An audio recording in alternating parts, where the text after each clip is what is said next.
All right. Hello, hello. Another day, another dollar, as they say. Or in this case, another day, another stream. Sorry I wasn't able to post more in advance about it. Just things going on. And before I know it, it's time, or it's nearing time.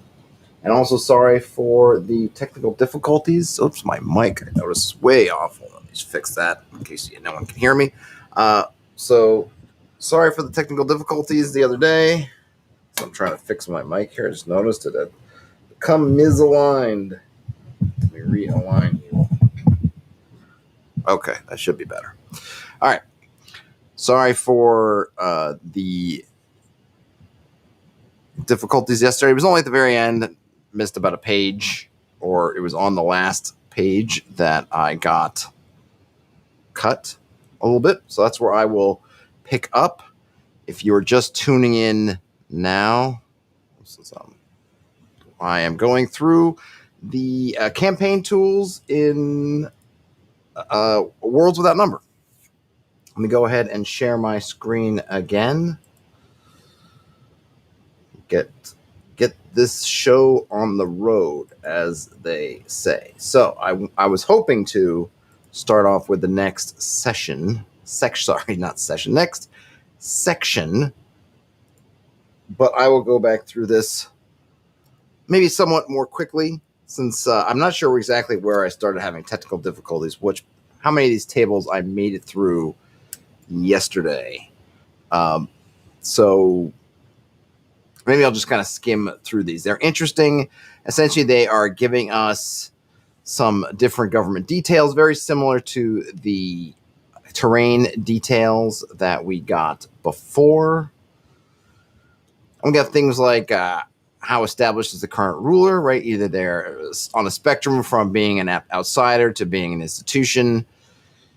What problems do the ministers have? And obviously we might not have ministers in our particular version of the government, but I'm sure we can find ministers, princes, maybe the cabinet or close advisors, maybe the leader themselves, right? What is the strength of the government? Stuff from efficient bureaucracy to nobles having magic blessings or some kind of gifted, what they call it, gifted blood. And then, how stable is the government, going from precarious to rock solid? And then do we have any officials recently causing problems? And we can find out a whole bunch of those. And then some recent events, stuff like major officials executed for treason, and a very important necessary heir being born, a chief minister falls from grace, corrupt officials plundering something, a major infrastructure project is beginning, a fee for territory has changed hands, certain merchants were bankrupted, stuff like that. So that's for the one rule government details. And if I'd been able to finish yesterday's stream where I went over this, I would have gone into more detail, but I do want to press on like the nails from Lee and get into history construction, which is another thing that I think is fascinating. And I think are tools that can give us a lot of inspiration, right? I assume here that we're looking backwards. We have this, I think we're still on the sort of nation building, or maybe this is beyond nations. This might be, I guess this might be for the land itself, for the kingdom. So it probably goes beyond the government. I guess I should probably read it. That might help. Many things are cleared up when you actually read the text. That's a thing, right? All right, let's see what he's got to say at the top. A GM will often need to build some sort of history for their creations, whether for current nations and groups in their campaign setting or for some long-lost fragment of ancient empire. Rather than bog down in an endlessly unscrolling timeline of events, it can be convenient to package the past into 4 stages for any group: origin, rise, peak, and fall. The tables provided here give some suggestions for particulars. All right, so, and of course, depending on where they are in your game, maybe you don't need all of these. Maybe you think that this particular group, people, whatever, are in that rising part, or maybe they're in their origins, or they're in that sort of fall from the top, right? They're sliding down from the apex of their powers.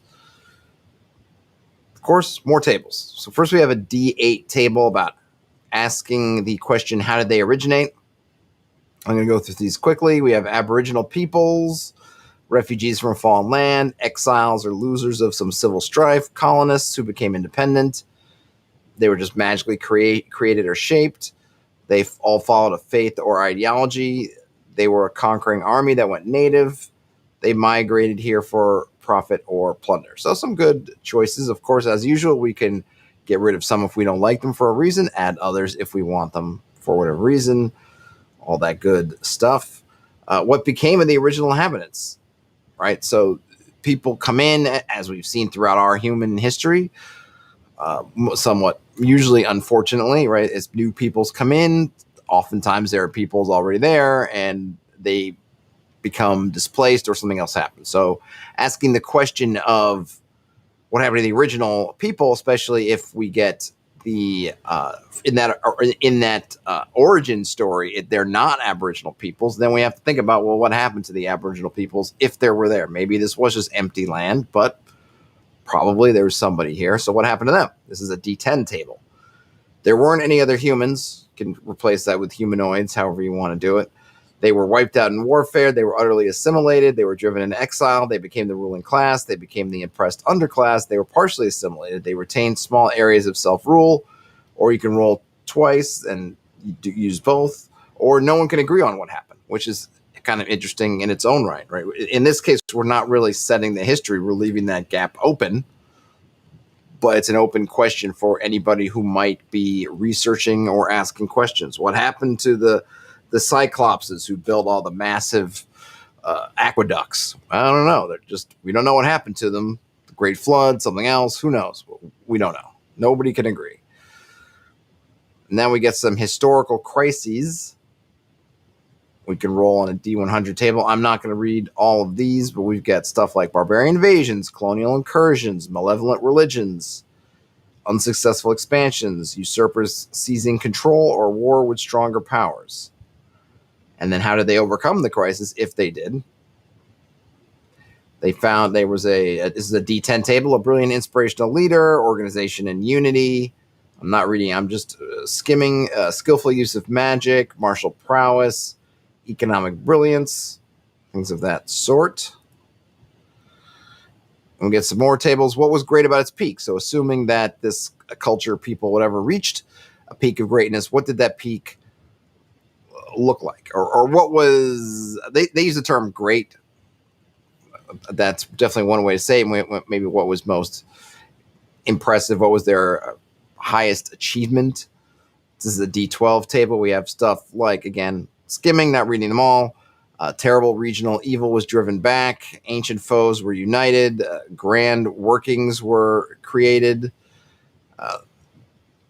They established a hegemony over weaker neighbors. Its culture was compelling. They created magnificent works of art.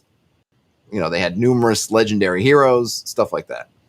And then, assuming it failed, or began to fall, why did it fall at whatever was the key moment at its peak, right? What causes the fall from the peak? And it's a D12 table. Again, I'm just going to read a selection. People were too deeply divided. The gods cursed it to ruin. It was vastly overconfident. The conspiracy of its neighbors.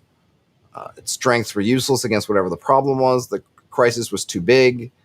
And then some leaders were allied with the crisis. And then, assuming they had this crisis and fell, what became of survivors? They fled to refuge in a neighboring nation. Oh, this is a D12 table, right? Again, reading a selection. Some of them fled, became refugees. Some of them hid in dangerous wilderness. Some were enslaved by their enemies. Maybe some were magically transformed or twisted. They became a new culture. They split into several smaller groups. And of course, there's roll twice, and you establish a couple of groups, and those groups do not like each other. So there you can get some nice inspiration, nice places to start, right? You get forming that, the bare bones kind of structure to build off of. And it's good to ask these questions. I do like the idea of instead of trying to come back through a year by year thing, or as your first tool, scaffolding is the word I was looking for. Your first scaffolding before you want to fill in years and in those details. And I think this is one of those places that Tolkien doing such an amazing job with having oftentimes these year by years, these dates and everything we want often to try to do that ourselves, but it's really not usually necessary, or we can wait, right? But we can fill in this kind of scaffolding and say, okay, we have these big moments and we know that overarching flow of the history of this people or this region. And then when we need to, we can add in more details. I usually also like to think of things on time, as in it's happening now, it's happening in the recent past, it's within a couple of generations, it's old, which would be it's beyond a couple of generations, or it's ancient, which is anything past, right? If old is from a few generations, and you'll notice I'm not fleshing out really the separation between old and ancient, but whereas old might have some not living memory, right? But it might be like this has been passed down kind of through my forefathers. When you get to ancient, it's usually all secondary, tertiary sources. If you think about things like what the medieval folk were reading about the Romans in the Renaissance, or reading about, say, the ancient Greeks in the Renaissance, right? They don't get it often from the Greeks themselves. You're getting, and I think even passed down to us, we get a lot of it's Greeks that was translated by the Romans, took it and preserved it, and then it was passed to medieval scholars that did it, and then it was sort of handed off to us. Or, Arab scholars, different folks got a hold of it. I know we do run into some, actual first, but even then, right? What is a first? What is a first degree source? All right, because even a lot of times we get the Roman, say, historians or Greek historians, they're writing about stuff that happened hundreds of years before they were even born. So we're getting sort of fragments or ideas of what happened, even though they'll put in great dialogues and, Cicero said to so-and-so this or that, or Hannibal was said to remark, "Ha pox on you, I've got elephants," whatever it is. But they don't actually know, because they were writing 100 years later, and they were writing stuff that was old already to them. So I like to keep it kind of fuzzy, but it keeps, in my mind, it helps me keep those things, right? If it's happened recently, then it's over, but it's stuff that you might have seen 10 years ago, might be 10 years old, 20 years old, that it happened. If it's older than, if it's old, it's within your father's, grandfather's, great grandfather's generations. It's in sort of that gray area where you might have heard it spoken of, and then you're getting, there's like one step older, but it's still kind of within what they're talking about. And then there's sort of just the great past, which is something way out there that kind of, if you know about it, it's only in fragmentary detail. Of course, usually in fantasy worlds, you get these things where, look, we can find a scroll that's multiple thousand years old, and that's cool too. But for the most part, that's how I do it, just as a shorthand. But these are some nice tools. I like these very much. I could definitely, as far as, when I look at these things, say, hey, is these some things that I could pull out and use in my game? Yes, right. I could absolutely see myself, and then maybe I will go do this, running through a culture and saying, yeah, what look at these different kind of points, sort of going on kind of an upward swing and then potentially a downward swing. And these tables definitely help you think about the kinds of things that will be helpful, right? And you can also think about, how are these adventure fodder? How do these add to the things that your party is actually going to interact with? If there was an evil that was driven back at its peak and then this thing fell, is it something like that very common used trope that there's some demon or aberration or something that was held back by some kind of wards, but now the wards are weakening because the people who put up those wards are no longer around? There you have an adventure hook, right? Or some survivors of an evil kind of empire are regrouping and they're reforming. That also becomes an adventure hook. Okay, so here we get a whole bunch of historical events. And these are things we can just grab onto. They don't put them in a table. They just give us a bunch of, I would say, bullet points, sort of little definition kind of list. I'm just going to go through the titles because I think most of them are fairly obvious. I think we can all generally agree on what these things are going to mean. And these are just possibilities for history building. You could apply them to different levels. If it's going to be, global, regional, kingdom / local level, it could happen on a village scale. It could happen on a duchy or smaller kingdom scale. It can happen on an imperial scale. It can even happen on a global scale if you needed to. So we have a battleground. The territory is a battleground, some kind of betrayal, a brutal oppression, a class struggle. Consequences, there was something happened earlier, and then the consequences of that were either good or bad, depending. Decadence, depravity, desolation, diplomatic coup, economic boom, enemies within, an evil wizard, an exodus, exquisite art, external war, freakish magic, a golden age, a good wizard, a great awakening, great builders, great infrastructure, a hero king, immigrants, inefficient rule, internal war, loss of confidence, magical disaster, magical tech, natural calamity, new horizons, new rulers, noble function, noble strife, plague, poverty, power brokers, praetorian coup, priest king, a rare resource, religious fall, religious rise, resource collapse, secession, terrain change, total collapse, twist of fate, urbanization, weak throne, xenophilia, xenophobia. And we got a D100 table that runs through all of that one if you'd like to just grab one at random. And these, again, are kind of moments you could build into your history. Potentially multiples of these would have happened over the various stages of a group or people or place. And the other thing you could do is, if you can look at each one of those stages, can have its own rise, falls, and sort of, if you want to look at each one as kind of some journey, right? I don't really want to put it in kind of hero's journey terms, but you could think about it that you have, say, the rise of a people, and it's not going to be usually some kind of just exponential growth or even just a straight like whoop, right? It's going to have, you're going to zoom in and you're going to see all kinds of ups and downs.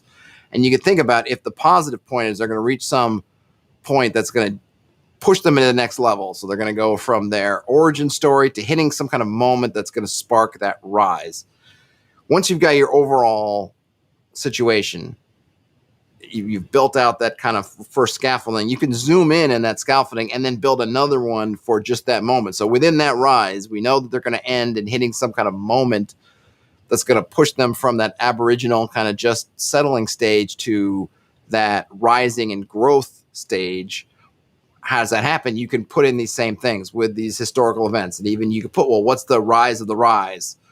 And maybe there's some high point. What's the peak of them just as kind of aboriginal creatures? And then what maybe causes them to fall from that peak? And then what causes them to essentially bring it together and pull through, right? What kind of crisis do they hit? And in dealing with that crisis, that propels them into the next phase. You can use these on multiple levels, not even just geographical levels, but within these different history levels. You can zoom in and say, okay, what are the things that happen in there? Use the same scaffolding, and that can be a really way to build out in sort of a modular way. You can look at each one of those things differently if they exist. So it's really some nice tools there. I like these. Oh, we got a religion construction kit. Okay, let's see what we got here. While it's certainly possible to create a setting wholly devoid of anything resembling a religion, most GMs will want some manner of faith in their campaign. Note that you should only build the religions you need, the ones that will give you the most playable content and the highest number of adventure hooks. A boring faith, however important it is to the culture of or society it's in, just isn't worth much of your mental effort or creative energy. And then we get into some subheadings here. So first we'll go over the scope of the faith. We want to decide where this god is worshipped. Hey, nothing in the chat. Let me just hit there. Let's see. This source book seems to really push the idea that everything you create should directly affect the plot campaign. Yes. Plot/campaign. Yes. I mean, he makes a point in multiple areas. He probably does in this one. I might have skimmed over, but he makes a big distinction between world building for world building's sake and we could call it practical world building for doing your game. And he leaves space for, hey, you want to do that one? You want to do it just for world building, or you want to do it to be practical?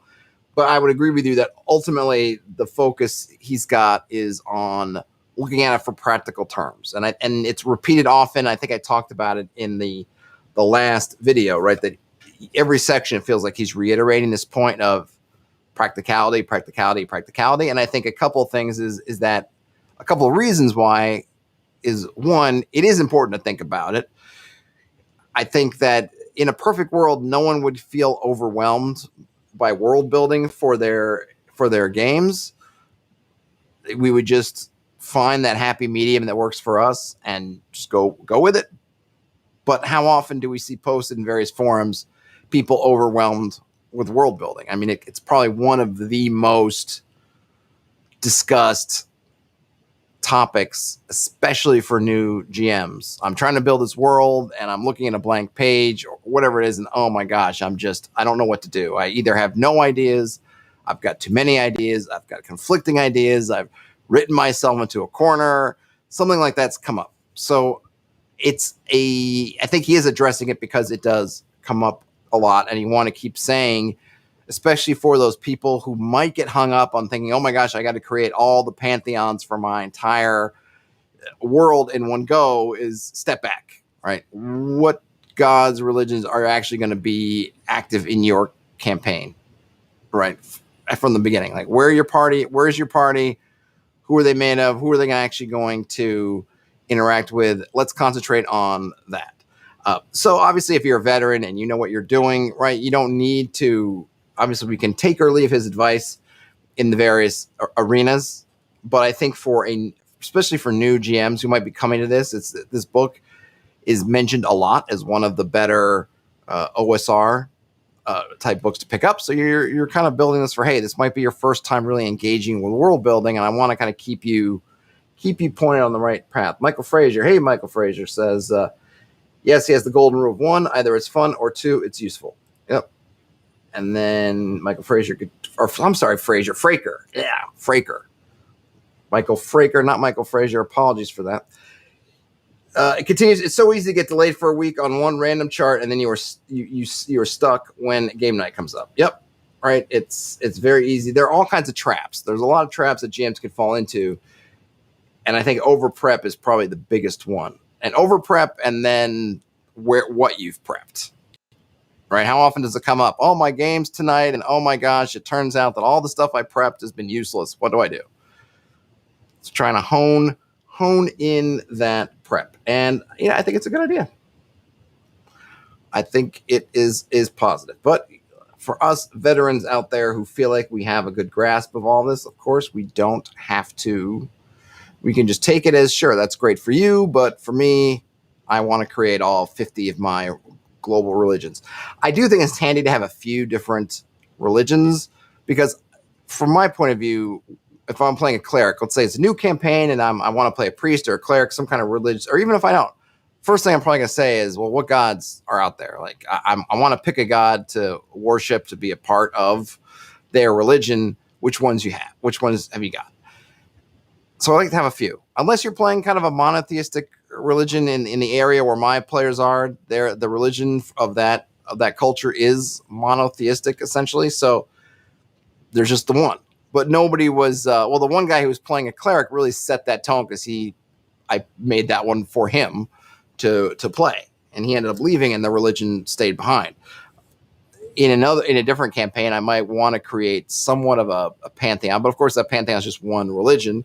But I don't need to create 5 of them, or I don't need to create 50 gods. And I don't need to do it because that's what's in deities and demigods, or that's what's in Forgotten Realms. Because it's also easy to look at those books and look, oh my gosh, Forgotten Realms has all these things, so I have to put in all those things. And we forget that stuff wasn't built overnight, not by one person. It was built over the course of tons of writers and different people and games, and building up on the bones of stuff that was already there. There's a lot, but we don't have to do it all at once. All right, so we have the scope of the faith.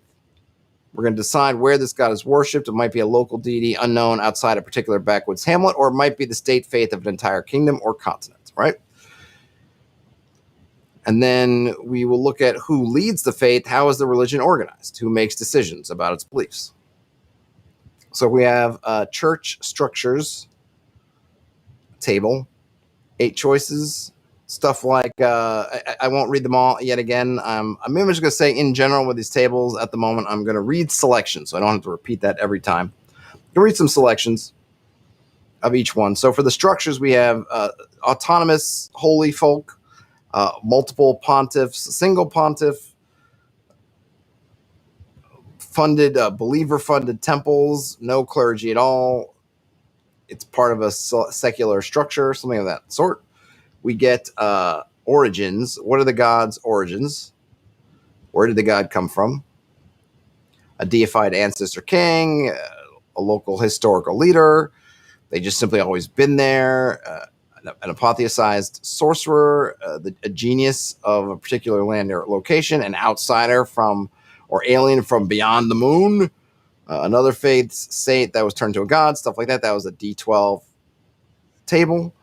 It looks like they're concentrating on sort of one god per faith, but I also like the idea of having what I think about is kind of the Greek model where there are different gods, and yes, there are temples to specific gods, but there's also the sense of, at least in the literary style tradition, that you would worship kind of all of them, more or less depending on what you were doing. You might be favored by Athena, or you're favored by Hera, something like that. But if you're going to go sailing, you better throw some worship Poseidon's way, make your sacrifices, or there could be trouble. I mean, isn't that pretty much what happened in the Odyssey, right? He forgot to pay Poseidon his just dues, and so Poseidon sent him on a wild goose chase.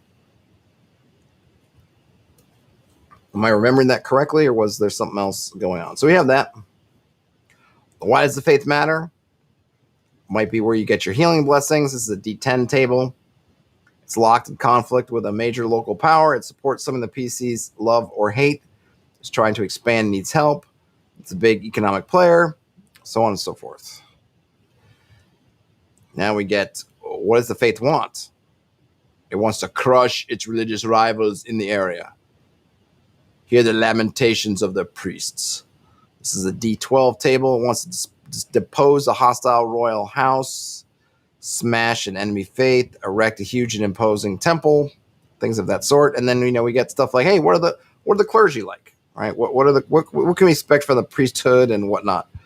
They're ritual technicians.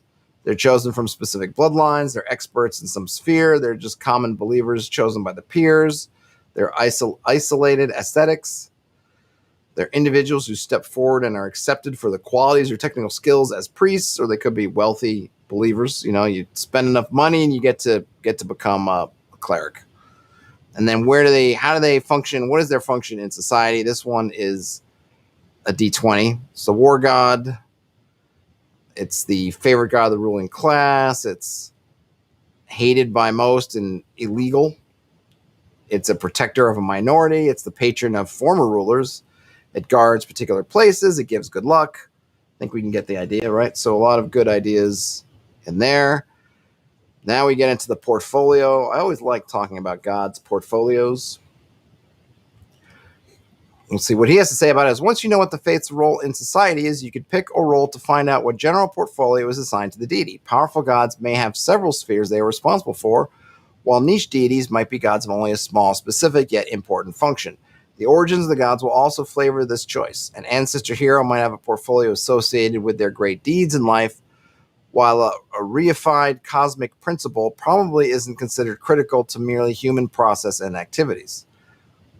And then he says, has a little extra bit here. Remember also that gods tend to bleed into providing the services that their worshippers need from them. All right. So we get a D20, kind of a dual table here with a human concern and then also a natural principle. And I guess you're supposed to roll twice. So you get stuff like on the human concerns, a vice, some kind of demi-human agriculture, cities, commerce, crafting, stuff like that, marriage, music, prophecy, protection. And then for principles, the terrain type could be beasts, could be beauty, could be mountains, could be magic, could be storms or rain, could be the underworld, could be time, things of that nature. And then we get some strictures. What are some requirements that you need to keep in order to participate in this religion?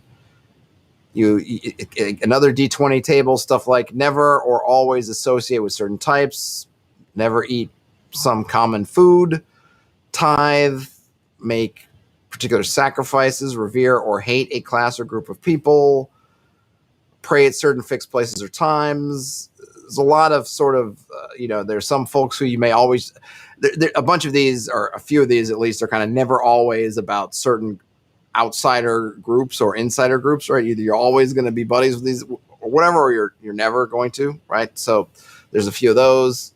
You might have to make pilgrimages and, that sort. So I like those because every religion's got these kind of rules, even if they're not strictly speaking part of the portfolio. I mean, we see this, right? We see with various prejudices that arise that you read the Bible and you think, I don't see anything about the Bible that says never do whatever, but it still ends up being on a practical level part of the faith. Of course, some stuff will show up in the whatever the documents, or particular priests could have brought forward certain practices, even if they're not technically part of the portfolio or part of the actual core belief. Okay, and now we get another one. It seems like there's a running theme with these temple details. These kind of, they call them one roll. I don't know why he calls them one roll, because they tend to be about 6 rolls. But I guess each one of them you roll once. These ones are for temple details. And I'm going to keep on skimming these tables. Let me know for some reason, whatever reason you want me to stop, not whatever reason, if you feel like there's something that deserves more detail. But I'm going to read through, what I'm going to do is actually I'm going to read through all the table titles, and then I'll pick some stuff off. So we've got, what did the locals think of it? Who's in charge? What help does it provide? How big is it? What problems does it have? And then some quirks. I think it's obvious we can do is, essentially, what is its reputation? What is its reputation amongst the people? That's an easy one, right? It's going to vary from hated to beloved. Who's in charge? We're going to see another variation of different types of priests or clerics. Help is an interesting one. I think usually when we think of these religious places, it ends up being, where can we either get healing potions or get people resurrected? But it's interesting to think about, maybe not all of them do that, or at least maybe there's other things that they do. Michael Frager says, it's because you roll all the dice at one time, I guess. Oh, maybe. Big pool of dice. Could be. So the kind of help stuff is kind of interesting. So you could be magical resources. They got a lot of money. They've got valuable goods or land. They have an ear with the local important locals. The local lord relies on them. They've got useful secrets. They can get you forgiven of crimes. That's an interesting one, right? As much as many times as the players end up on the wrong, or their characters end up on the wrong side of the law. Hopefully your players don't end up on the wrong side of the law too often. But if their characters do, if there's this knowledge that they can try to go to the temple or whatever the temple, church, whatever it is, and get those crimes absolved. And of course, what do they have to do that? Could it be as simple as tithing to solve it? Maybe for low-level crimes. Hey, you stole this thing from the shop. Well, okay, you got to pay, do something. But for things that are higher level, like, I don't know, disobedience to local lords, or what else you can think of? Murder or treason. Maybe you can get protection from the church, but the costs of that protection are going to go up, right? So it's a cool idea to think about, is to pull them into kind of the law and order if a place, especially if their portfolio kind of makes sense, and the kind of things they provide to people that we established earlier. How big is the temple, right? Smaller than a bread box or massive? What problems does it have? I mean, you're going to find similar things here, right? Instead of local rival lords, or it still could be rivals, you have rival faiths. Locals expected a miracle. It couldn't do it. The leaders fighting with their superiors. A priest did something terrible. It's in debt. Physical disaster. Armed guys have a grudge. Sorcerer priests are meddling with dark forces beyond their control. They're having a schism, stuff like that. And then the kind of quirks. It's built in a once secular building. It's extremely well fortified. It's connected to some kind of business. Clergy are all related to each other. It's in an unusually dangerous place.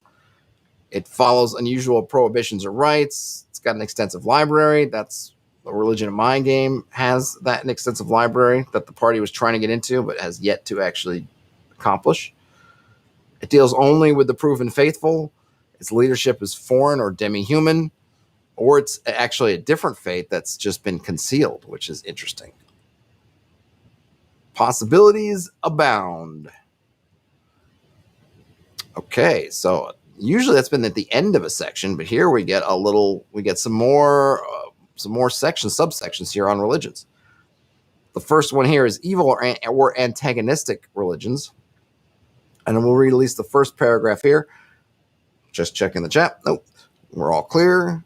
For many GMs, it hardly seems like a sword and sorcery campaign without a sprinkling of nefarious cults and a cackling evil high priest or two. Likewise, GMs of other genres often find it necessary to cook up the occasional evil deity and its host of cultist slaves. Right, so what game doesn't have evil cultists trying to do something?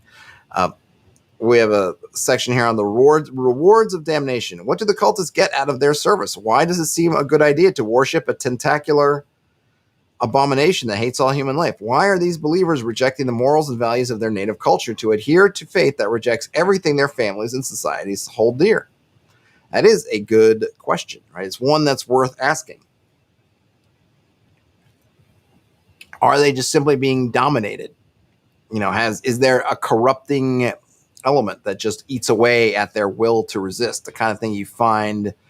I kind of feel that way that Lord of the Rings kind of touches on that. You give in to these sort of dark emotions and you find yourself more and more vulnerable until you just can't hold out against the Dark Lord when the Dark Lord has bent its mind towards you. Or it could be promises that are made. Could be that you believe that the faithful will get some wonderful afterlife, even if everybody else is sent to some horrible demise. And we do get a nice D12 table on what possible rewards there might be of the sinister faith. It savagely defends an otherwise oppressed or powerless group. The chosen are granted magical powers or occult gifts. The faith can bestow wealth and material prosperity. It allows an undead or undying state of eternal life. Gives practical protection against a plague, disaster, environmental hazard, or other threat. It provides political power. Its principles are the comfortably established morals and beliefs of its hereditary believers. It provides intense physical pleasures or sensory delights. It provides muscle to its faithful followers. It justifies their worst impulses and gives a divine rationale to a vicious, depraved subculture. It provides salvation from an impending catastrophe. It gives its outcast adherents a sense of meaning, importance, and power, which could really be that last one. I think it's just number 12. It's the last one on the table, so it's just kind of hidden there. But I really think that's an important one that you can often use in a campaign, especially if you're following that sort of generic Western medieval feudal background as your base. Because you have a lot of people in that realm who have essentially no ability to be upwardly mobile. If you're a serf, right, you're basically an indentured servant, and maybe over time you hope that things can happen and either you can break out, or maybe you think maybe my kids will be able to break out, or my kids' but it's unlikely. They're most likely going to be, serfs as I was a serf, so my kids will be serfs, so my grandkids and their kids will be serfs, right on and on till the end of time. It's hard maybe to see that there might be something else out there. So if this evil cult is coming up and they're promising that what was it that Rick Moranis says in Ghostbusters, like all servants will be released, sort of thing, that's a powerful thing to tell somebody who's looked at nothing but indentured servitude for all of their life, probably from birth all the way to wherever they are now. And not only them, but their fathers and grandfathers, and looking at that same future for their kids and grandkids. That's super strong, just all by itself, thinking, wow, I can get, I have importance, I have meaning, I can break out of here and strike a blow so that my children don't have to do that. The powerless getting some kind of power, especially if the part of that power is them being able to live out sort of their fantasies of what they would do if these lords and ladies and all those other people that basically just kick dirt in their face as they walk by, things to do. Like, that's a really, really strong draw. Even if it means ultimately destruction, someone like that might be thinking, especially in their darker moments, that's all they have anyway. It's just from here to the grave.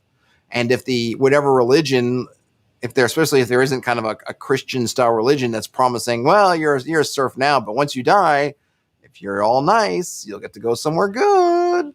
If that doesn't exist, that makes it an even more powerful draw when something on the darker, flipping that coin to the dark side says, well, we're all going to a bad place, but you're going to be able to do something for you and all your kin and your kin that have been and your kin that will be before you go down. And maybe you'll be in this nether world that we're creating. You'll get to be the Lord and they'll get to be the serfs, right? Strong. That's a strong draw. And here we go. We get another one roll, bunch of tables. One roll malevolent cult. What general good? Okay, so, sorry. Another 6 tables, which seems to be the norm for this subsection. First one is, what general goal do they have? What's so horrible about the faith? How do the clergy enforce their will? How unified is the cult? What problems does it have? And then specific traits of the cult. So what's their general goal, right? Glorify a dark lord, expand the cult, destroy a powerful enemy, extinguish a rival faith, perform a terrible ritual, obtain secular control. What's so horrible? Unbelievers are to be killed on principle. Hideous appetites of the flesh are sacred. Unholy entities from beyond must be called. Unbelievers are cattle. The world must die. All kinds of good stuff like that. How do the clergy enforce their will? They might use curses, might use blackmail, might use murder, mental compulsion, kidnapping, engage in treachery, violence, divine wrath, all good stuff. How unified are they? They're completely unified too. They're badly fractious with multiple rival little cells. Are there kinks? What are the problems? I know. Are there kinks in the armor? Are there cracks in the facade? What problems they have? Not just generally what kinks they have. I should make that clear. The leadership is insane. Some of its servitor monsters are out of its control. It's running low on slaves and sacrifices. It's been impoverished. Let's see. What else? God's influence has waned. An important member turned traitor. Right? And these are all, of course, could function as great things in your campaign. Maybe these are things that on an adventure against this cult, the party has actually managed to do themselves, or that they could take advantage of once it's known to them that there is something brewing below the surface of the cult. And then we get some specific traits, which might be the more fun element here. Favors monstrous body alterations. It's a remnant of a now dead culture. It has a variety of potent artifacts. Let's see, it cuts secret deals with the ruling class. It has totemic beasts. Has a totemic beast or monster type. They live where normal people can't. They're cannibals or other sort of culinary deviants. They have agents in other religious groups. It employs technology like magics. It's thought to hold back some awful doom. They only look like humans. The visible part of the cult is but a fraction of it. I tell you that the truth that's been hidden on Arrakis, the Fremen are vast, exist in vast numbers. Vast numbers. Sorry. And pour one out for that guy. I forget his name. The guy who played Duncan Idaho in Lynch's Dune died at a fairly young age from cancer, I believe. But I always liked everything that he was in. And I really dug his Duncan Idaho. So that was my really bad impression. But that was that thing when they get to Dune, or he goes ahead to Dune and realizes that the little bits of the Fremen that have show themselves around are but a small portion of their true number, which I thought about when I read that line. I think his name was Richard something. I don't remember, but he was a good actor. Didn't they get enough love while he was around? Richard Jordan? I want to say it's Richard Jordan. Also in Logan's Run, he was the antagonist. What did they call them? The guys, not the runners, but the guys who chased down the people who tried to run away in Blade Runner. I'm all kinds of messed up on people. I remember his name, but then I can't remember who they were. But he was great in that too. And I believe he was in the movie Gettysburg, if you like Gettysburg. Sandman, N7. Thank you, Sandman. Well, I don't know why I couldn't remember. And then Michael Fraker, just a touch later, but yes. And let me put Sandman. Yep, Sandman, thank you. Yeah, Richard Jordan, I think was his name. was the antagonistic Sandman. All right, we're on to another section. 45 minutes. Can I get through placing ruins and points of interest, which we know is going to be cool. I'm just going to peek ahead. How many things we got here? Ooh, boy. Ooh, there's a lot of going on here. All right, let me go back. Tick, tick, tick, tick, tick, tick, tick, tick, tick. Riveting audio and video as I'm scrolling back and forth through the PDF. Okay, I'm going to see. I probably am not going to get through this in the time I have allotted to me, but we shall see what we shall see, because this is going to be good. I mean, it's all been good. And I actually really like the religion, government, all that stuff has been excellent. Terrence says that movie has my favorite insane robot. Oh, the guy in the freezer. What does he say? Proteins from the sea, fish, plankton, sea greens, proteins from the sea. What was his name, like Lot or Bot? I don't remember. That's it. Go watch Logan's Run. I know I'm sort of aging myself. It came out in the 70s. I definitely wasn't old enough, I don't think, to see it in the theaters. But then again, my parents took me to see Jaws when I was 3. So they probably could have taken me to see Logan's Run, which I think came out slightly after that. But seen on TV, Box. Thank you, Terrence. Box. I had like Bot. I was close. Yeah, he was good. He was really good. I used to love to just throw that line out, like fish, protein, sea greens, proteins from the sea. Yeah. And it was a really cool. I mean, they should. No one really looks at Logan's Run, I think, for adventure. I don't see people going like, man, I want to do a Logan's Run type campaign, but I think it would be really cool. And you could really take it from being. I mean, you could keep the kind of future, because you could play this very future fantasy, since there's all this tech, but very few people know how to use it. Almost in a Metamorphosis Alpha or Gamma World kind of thing. If you want to play it, that there's a chosen few that know the technology, but they only might know the technology enough to kind of run it and keep it going, and maybe don't even know the import of everything they're doing. Because should I even worry about spoilers for a movie that's nigh on 40 years old at this point? But they're doing things, and they've sort of built a religion about and faith around these things that they do, but they might not even know really the full extent of what they're doing. And then there are things like Box that exists outside of them. Most of them, maybe even all of them at this point, aren't even aware that Box exists, even though Box is out there, is in his area doing the thing it was told to do. It's just no longer can maybe make its programming is a little bit out of control. And then you have the outside world, which is essentially could be any sort of fantasy wilderness, because it's basically untouched by anything recent. No one's been out there, since the whole idea is that the people inside this area believe that outside there is just death from, I don't even know if they even mention if it's supposed to be radiation or just danger. I don't even think they feel like they can exist out there. I think they don't even think that the air is breathable or anything, because they've got these vast bubbles that they're all living under. I think presumably ideas from nuclear fallout, though I'm not sure if it's ever mentioned. But I feel like you could either take that as is and run it, use maybe a barrier peaks kind of thing for some of the tech using the tech devices, or you could easily turn this into fully fantasy with magic or tech like magic replacing just the technology. Box could easily be some kind of golem that does with some kind of magic ability to freeze things, and it would be really good.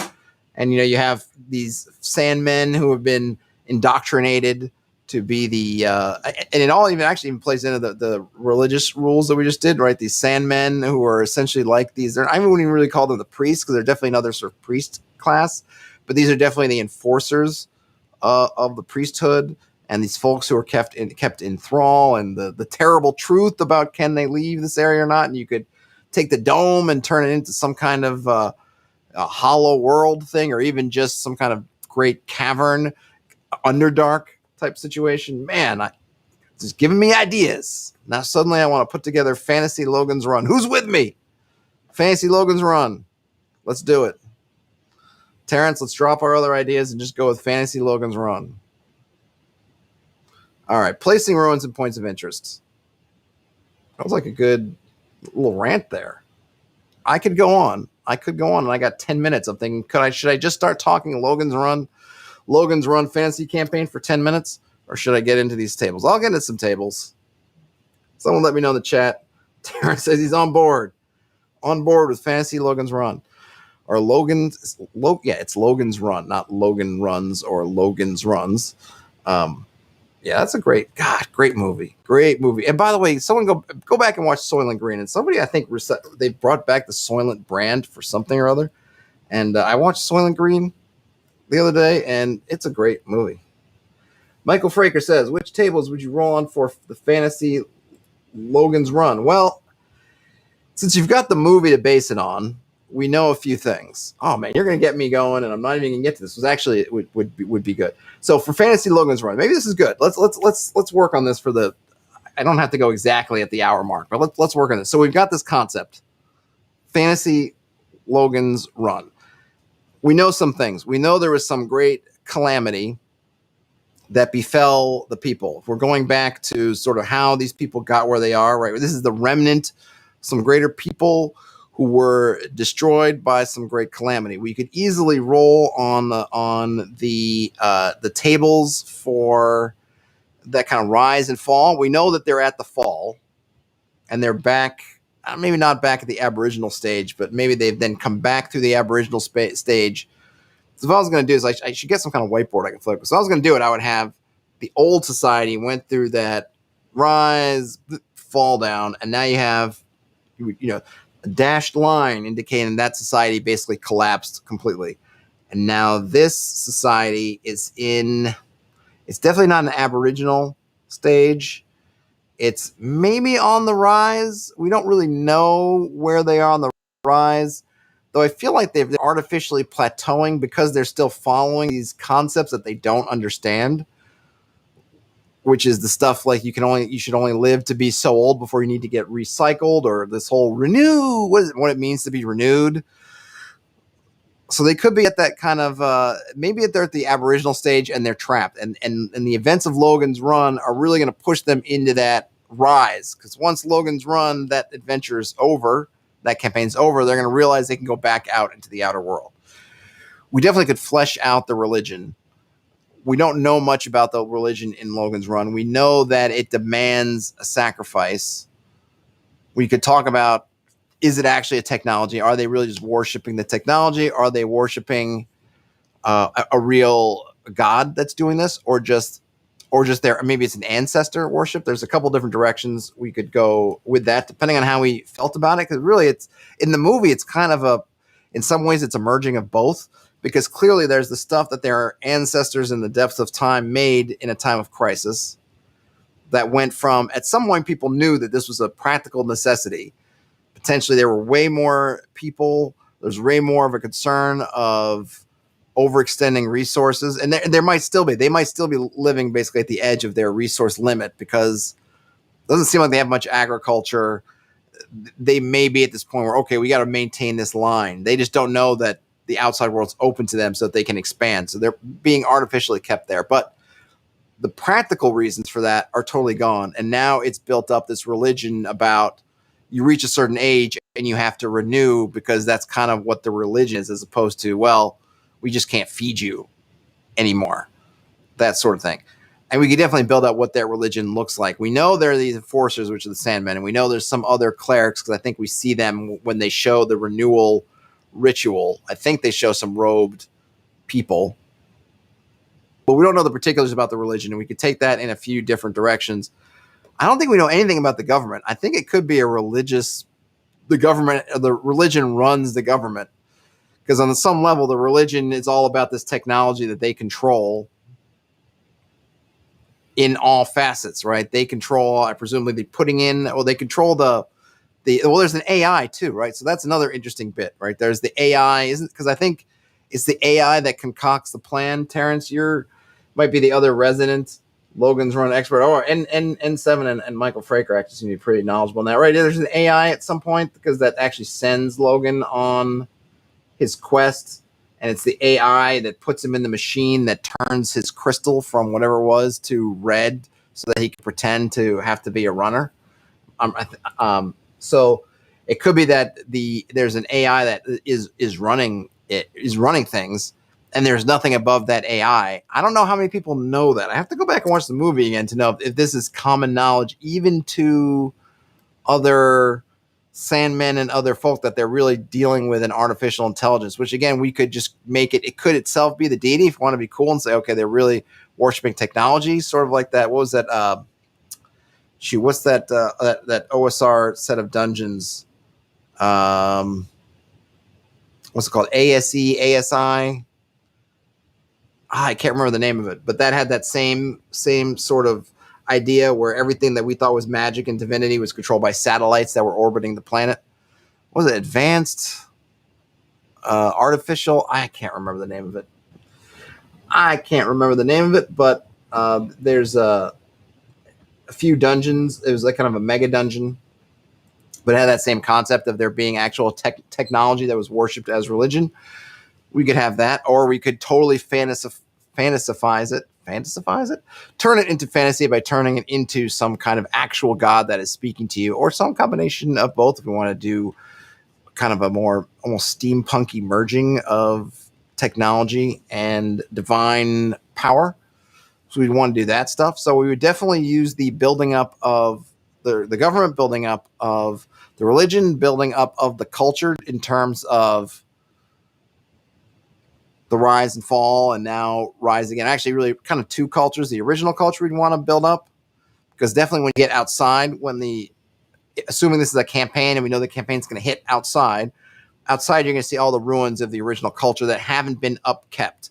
The stuff that's in the bubble or in the cavern or wherever we're putting that is the stuff they did at the end, post-peak, but it's their most advanced stuff. It is, it is the highest tech, highest magic, highest level things they could to withstand whatever calamity they brought upon themselves. I think in the movie, it's pretty much suggested some kind of nuclear holocaust, nuclear war, but in game terms, it could be anything. So we want to figure that. But then outside, you're going to see all these older ruins. So we'd want to figure out, do that kind of run through those sort of culture tables, those historical moment tables. We can plug in some of the big moments, but we want to fill in the gaps. We might want to think about, well, who were their enemies? In Logan's Run, it's not really important, but we might want to have a more diverse world, and then showing up and just kind of you're in the middle of one huge culture, right? Because they get out and they're near, I think, Washington, D.C. or somewhere in that area. So they don't really have to worry about there being other cultures there. But potentially in a fantasy world, there could be other cultures there. So we want to build them up. Are they human? Are they humanoid? Are they outsider, some kind of alien, depending on what the threat was? Was there a Red Dawn style element to it, where there was actual invasion of another culture and they got wiped out also, and there are remnants of them in some other place, or something? So there's a lot there. I could see using a bunch of this stuff and running through it for Logan's Run. Maybe I will do that. Maybe I was thinking about if we're going to run through all this stuff at the end of it, once I've done this whole read through, maybe doing using Logan's Run as a basis, which is as good as any, and why the heck not, since I do love some Logan's Run. Run through that and kind of taking that and running through it. But I think you could probably find some use for all the tables, right? It's a matter of fleshing it out, because the movie doesn't flesh it out more than it needs to. But I think it's based on a book. I never read the book. I've only seen the movie. And I think the movie does a really nice job in that it really works as a model, I would say. So let me flip this around. So there was an earlier question. Hold on a minute. First, let me get to the chat. Let's see. What has Terrence got? The computer assigns Logan to locate Sanctuary, apparently not knowing the box was simply killing the runners as they came to him. You think that's what it thinks Sanctuary is just box, and it doesn't know? That's interesting. I never really thought about that. I just thought that other runners had maybe nobody knew you could get by box, but I didn't think of that was what they considered Sanctuary. But that's pretty interesting. I never really considered that.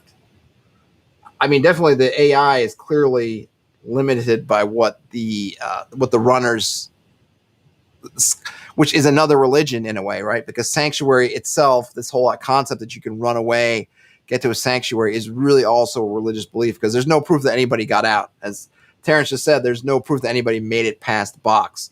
So the idea that you could get to some kind of promised land, it's taken on a religious significance too. So therefore we could go back and use the religious tables there. Who is promulgating this religion? I think they run into the group of underground, sort of underground railroad kind of, hey, we're going to help you run kind of resistance.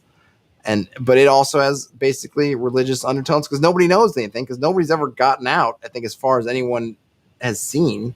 So it's all conjecture. So they've just sort of developed this concept of a paradise that they can run away to. Nothing says we all need to watch Logan's Run has homework. Absolutely.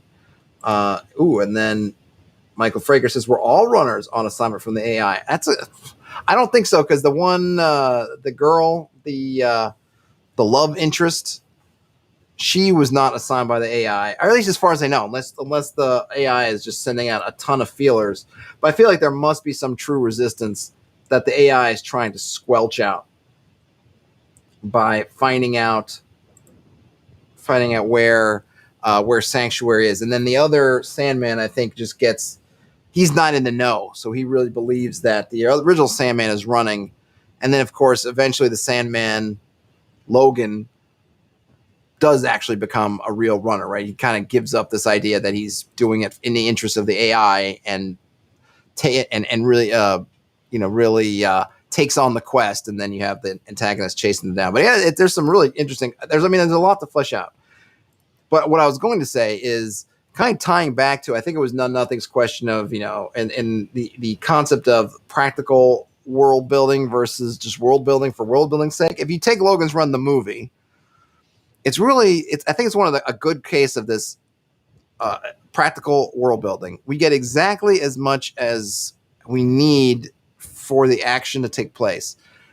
We don't get a lot of exposition about stuff that doesn't ultimately matter. Now, part of that is because people are generally going to get the context. Like we mentioned in the first video, or the first part, maybe in the second part also, that you build on the context of what we already know. So when we see a movie that's post-apocalyptic and they're trapped in this dome and they believe the outside is essentially completely uninhabitable, at least from my upbringing, given the Cold War and given the kinds of things that were happening in the 60s, 70s, and sort of in the 80s and kind of dying out after the 80s, this concept that, hey, nuclear war could basically happen at any moment. Now we have sort of a different paradigm, which is kind of maybe like a dirty bomb or some kind of, it's kind of terrorist stuff. Before it was like, no, it's going to be hundreds of nukes flying overhead, just blowing up everything. So when the movie begins with the premise of we're in these domes and we can't go outside because for whatever reason it's uninhabitable,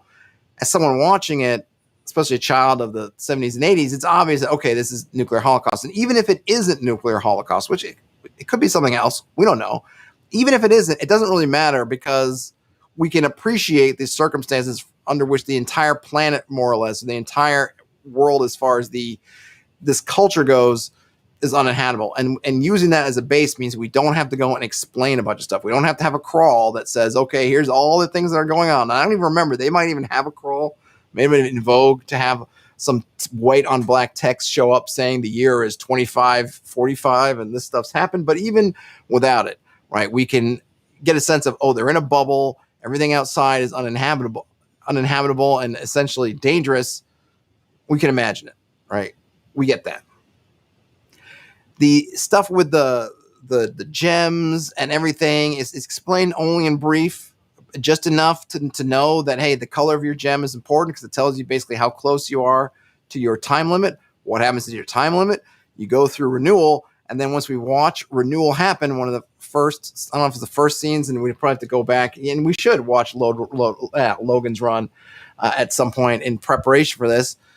We could see that, having seen renewal, especially as an audience outside looking in, it doesn't look like you're being reborn. It looks like you're just being imploded. You're being levitated towards the ceiling or anti-grav or something, and then it looks like you're just blown to bits. I'm afraid people don't get, just covered in gore watching this, but maybe there's a giant Hoover-style vacuum in the ceiling that sucks the bits back up, or that same, I guess, anti-grav thing just keeps pulling you up. But it doesn't look like something that would be renewal. And you could think about is, well, who are the, I don't want to get ahead of ourselves, right? But who are if the adventurers are people who are part of that resistance? Maybe they're part of that. They were the families or the kids or the next generations of people who grew up in that sub-religion, which is illegal to the main, is hated by the main culture. But that little secondary religion, which is this stuff is wrong, we need to find a way to get to sanctuary.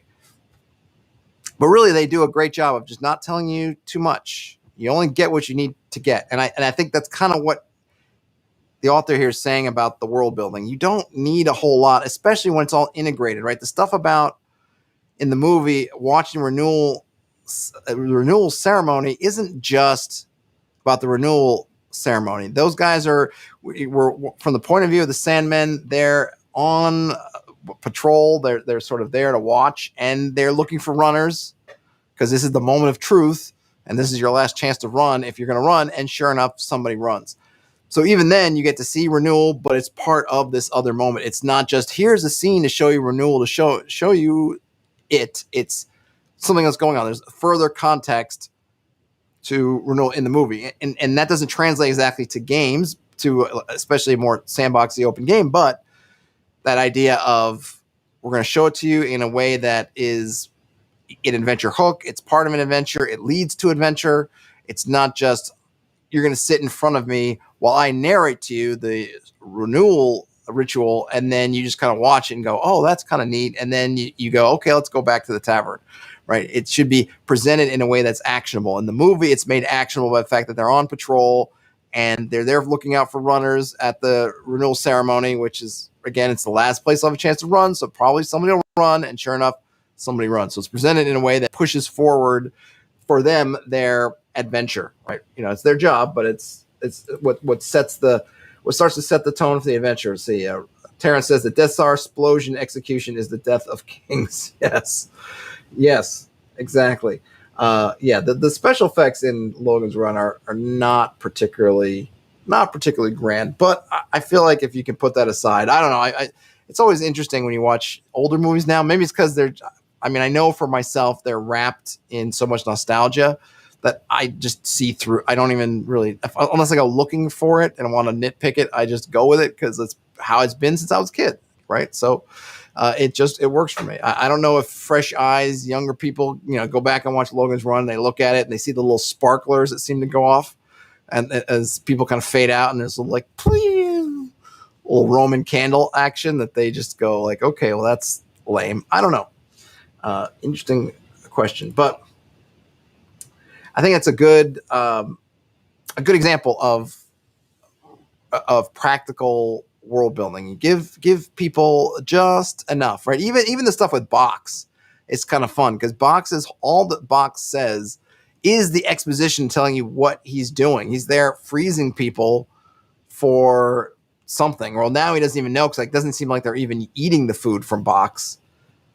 Even the AI doesn't seem to really recall Box, or maybe it does and just doesn't find it being important.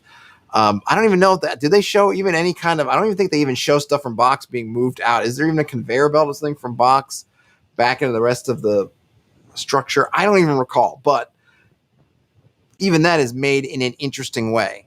He's not just sitting them down and say, "Okay, Logan, sit down while I tell you the history of Box." Right? It's just. He kind of starts to tell them, and then he's kind of hunting them and just trying to get to freeze them. And he's just replaying those lines over and over again. But those lines are essentially its purpose, which is providing food, providing nutrition that it can store for the people. All right, so this is great. So I was able to. I don't want to say time fill because I really enjoy. Hopefully you've seen a bit of my passion for Logan's Run, and I wasn't just trying to kill time with nonsense. Any questions on the chat? Let's see. Terrence says, I only remember the cooler full of frozen naked people. Yeah, there was that. There was definitely that aspect. Anything else from the chat? So just to set up the programming for the next one of these. So part 4. We will start fresh with placing ruins and points of interest. Michael Fraker says PG used to mean something different. Yes. Yeah, well, I mean, the whole thing of, the stuff that was, gosh, I mean, there's probably stuff that's just on cable TV now that would get an R rating if it came out in theaters back in the day. Well, it's just things change. I mean, well, I guess, necessity being the mother of invention. Some of the great stuff I love in film noir, that kind of dialogue that's just so crisp and just puts so much. I mean, it's there because the system at the time wouldn't allow you to say anything about anything. Right, so you couldn't just say, "Oh man, you're hot," you want to go have sex. No, they got to couch it in all kinds of metaphors and similes and kind of funky, fun terms to get it past the censors, right? But the end result was you got some amazing dialogue. But I don't know that I want to go back to those days. People were hearing that stuff at home, and then on TV it was kind of a disconnect, maybe with the Alex P. Keatons or whatever that seemed to talk in some kind of glittering, glistening, clean tongue that you probably never heard from your actual parents, which is part of, I think, what made A Christmas Story just such a revelation, because it really just leaned heavily into the fact that, yeah, my dad cursed so much that a cloud of his curse words is still hanging over one of the Great Lakes. I mean, this stuff, or when he blames the other kid when clearly he'd heard stuff from his dad all the time, because that was more closer to real life, right, than it was, Wally and the Beaver or whatever, Gilligan's Island or the Brady Bunch or Family Ties or whatever we were watching on TV. But the next one, we will start afresh with placing ruins and points of interest. Should be tomorrow. I don't see any reason why it won't be tomorrow. And then I will probably take a break on Friday, not stream, but to go back and do another Reddit roundup in the OSR Reddit. And then probably back to this. I might also, we'll see. So, let me not speak too soon. My game is tonight, in theory, because someone apparently has a sick child. And of course, we want them to get their family stuff done first. There is a chance it moves to tomorrow night. Oh, today's Wednesday too, right? Today's Wednesday. So I might do a game recap on Thursday and then Friday do the Reddit roundup. So it might be till next week I get back to this. We will see.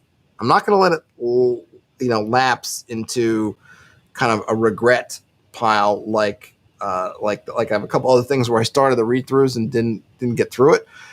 So I'm not going to leave it for too long. We'll see what happens. Either, obviously, if the game is not tonight, then I'll keep doing this tomorrow and then take the break on Friday. So I probably won't do a prep stream this week. But who knows? I might change my mind. Let me know. Comments, chat, wherever. Let me know if you're saying, hey, I want to see that prep chat. And then if my game's not tonight, I shall deliver it. Otherwise, we'll be back tomorrow with this. Take a break on Friday to do the Reddit roundup, and then continue on Monday, going back at this. Or maybe not what today is, or maybe it might be Tuesday, right? It's I don't know how Labor Day in these states, holiday might be on family stuff, so it might be Tuesday. So we'll see. But anyhow, before you go, give us a thumbs up if you like it. Subscribe to the channel if you found yourself in the chat, or if you're watching this later and you're not subscribed and you'll like talking about Logans Run and you like this sort of action, then subscribe, and then you too can be alerted to whenever I go live. I don't do tons of alerts. I think you'll get stuff when I'm going live, or you'll get stuff when I post stuff in the community chat, which tends to be a once a day when I'm kind of posting my schedule. So it's pretty non-onerous. If you'd like to support the channel, I do have channel memberships. They're now open, and I've got a Patreon and I've got a Coffee page with links in the show description. But folks, it has been real. It has been fun. It has been awesome as usual. Game on, and I will talk to you later.